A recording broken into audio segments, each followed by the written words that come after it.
Fatalité au sens où ce serait des catastrophes naturelles, non, c'est justement l'activité humaine et c'est même des choix de société, des choix politiques, économiques, culturels. Donc on est au cœur, disons, d'activités humaines hautement critiquables au sens propre du terme, qui doit faire objet de débat. Alors, il n'y a pas de fatalité à des catastrophes ou à des accidents nucléaires, évidemment. Cela dit, la France s'est mise dans une position où, en concentrant ses ressources d'énergie sur le nucléaire, elle prend des risques particuliers, au-delà, bien au-delà même des autres pays.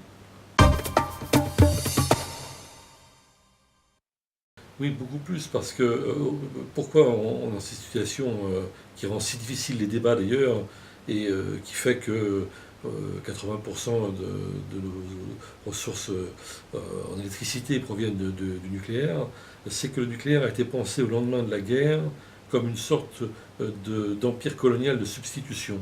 Hein, quand De Gaulle d'abord et d'autres ont compris que l'empire de Dunkerque à Tamanrasset c'était fini, eh bien, on a pensé que le rayonnement de la France devait passer par des prodiges technologiques, scientifiques, économiques qu'on diffuserait un peu partout.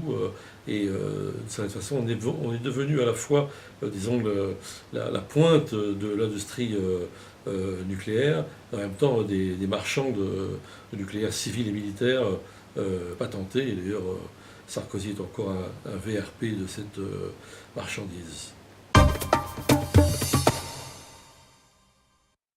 Alors, il n'y a pas de solution qui permette de dire on va remplacer le nucléaire par ceci ou cela. C'est un peu le même problème pour le pétrole d'ailleurs. Il n'y a pas d'énergie de substitution, de source d'énergie de substitution. Il y en a de multiples.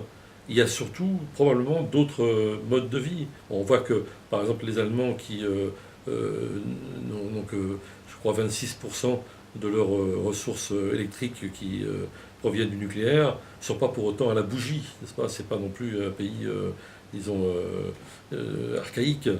Donc c'est possible. Simplement, probablement que ça suppose des comportements différents, des économies.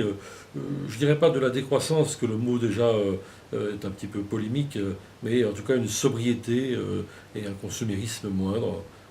Tout le monde a des exemples spectaculaires. Bon, on parle par exemple de la Tour Eiffel. Bon, bah, on pourrait illuminer la Tour Eiffel 2 fois par an à l'occasion de grandes fêtes. Pourquoi tous les soirs? Et on ne mesure pas à quel point ça dépense, disons, de l'énergie, simplement que c'est un trait visuel.